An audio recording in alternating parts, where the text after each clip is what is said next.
Mansell will defy everything that they used to teach in the race driving schools and be standing on the brakes all the way through the corner.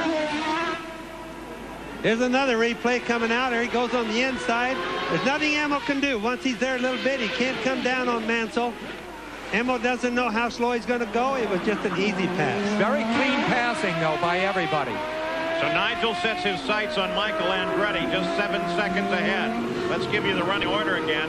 It's Michael, followed by Mansell now, then Fittipaldi. Fourth is Robbie Gordon. Mauricio Gugelmin is still running in fifth.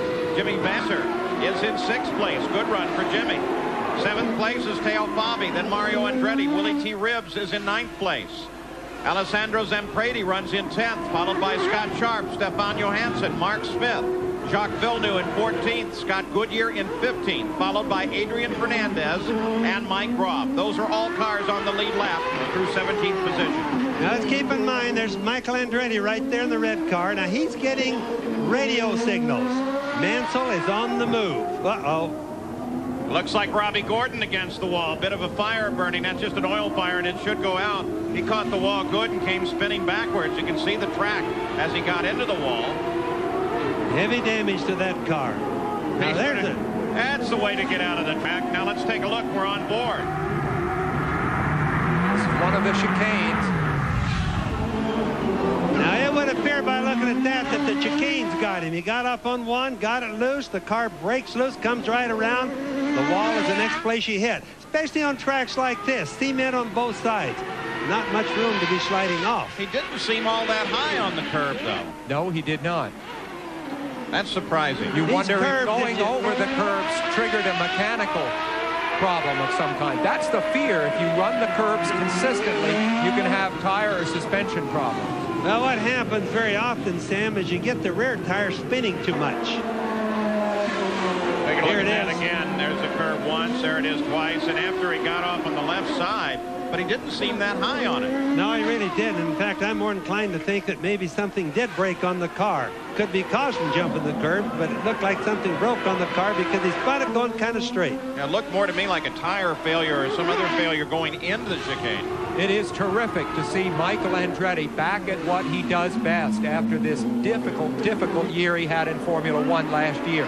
Here he resumes in IndyCar racing right where he left off as a major contender leading the race. Mansell, however, has caught him by a full second in just about a lap and a half of racing since Mansell took over second place. So we've got a real battle here. Now keep in mind, Michael's probably been loafing just a little bit. Not a whole bunch, but just a little bit, because for a while Mansell was falling behind, but now he's pulling up. He'll get the signal from the radio. There you see the distance first to second. It's 6.6 seconds. Jacques Villeneuve cuts the chicane, but doesn't gain anything in it, so they should allow that. Let's go pit side, Jack Arute. Well, Paul, we were supposing that maybe there was an electrical problem on Al Unser Jr.'s car. He's still out there. The report is the team thinks it may be one of 4 black boxes that are on board. I talked to Richard Buck, and he said, we made the change so far. The car is working all right. But they have called in the Ilmore engineers, and they are looking at the existing black boxes that they have. They say, if we get a full course yellow, we're going to make another change.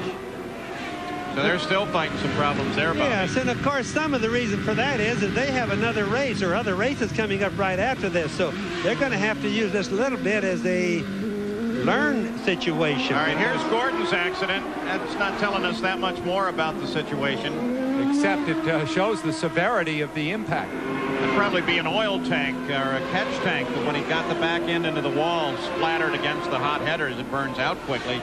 But it is spectacular. So we still don't know what put Robbie Gordon into the wall. But it certainly didn't look like it was his fault. Full course yellow now. Once again, a full course yellow. Well, this, of course, will see them close up as they remove Gordon's car from a truly dangerous position on the track. Not much choice there. And the 5-second advantage that Michael Andretti gained will be gone.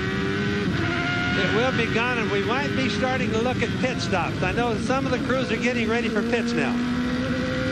Michael Andretti heads down the pit lane under this full course yellow, which comes on lap 18, and Gary Gerald is there. And we were looking around the corner. We see the nose of the car come in. He hits the marks. Now, what he wants to do is obviously obviously protect that lead. The 5 seconds will be gone as they'll bunch up under the yellow, but it's imperative that he beats Mansell out.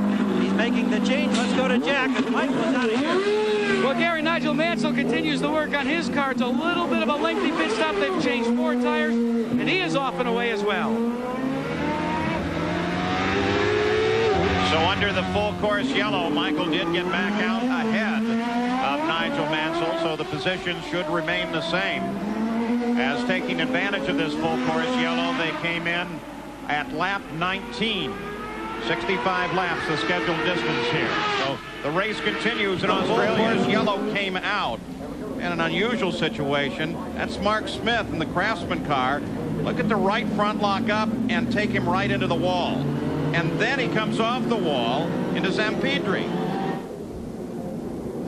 He just had too much brake on the front of that thing, the front tire. You can even see the worn out spot on the tire where he flat spotted it, Paul. Robbie Gordon, of course, involved in that incident earlier. Let's get an update on that situation. Well, Paul, it looks as if the chicane took another customer today. Robbie, you got bit by it. Yeah, I don't know if we broke a suspension part when we clipped it on the right-hand side or not, but as soon as it flattened back out again, the car just spun around backwards. You know, I did clip the chicane, but that's the first time it's ever reacted like that. Well, let's check in with Gary Gerald. He's got some news as well, Paul. Well, one of the major concerns, obviously, with all the delays is will there be enough daylight? Compounded, of course, by heavy overcast and clouds, the sun going in and out. Billy Camphausen is one of the lead officials for IndyCar, and he's on the radio right now. We're going to try to get a quick word with him about whether or not that's being discussed. We know that the teams are talking about that. Billy, is there a danger of this race having to be shortened because of lack of light? Repeat that question. Is there a danger of this race being shortened because of a lack of daylight?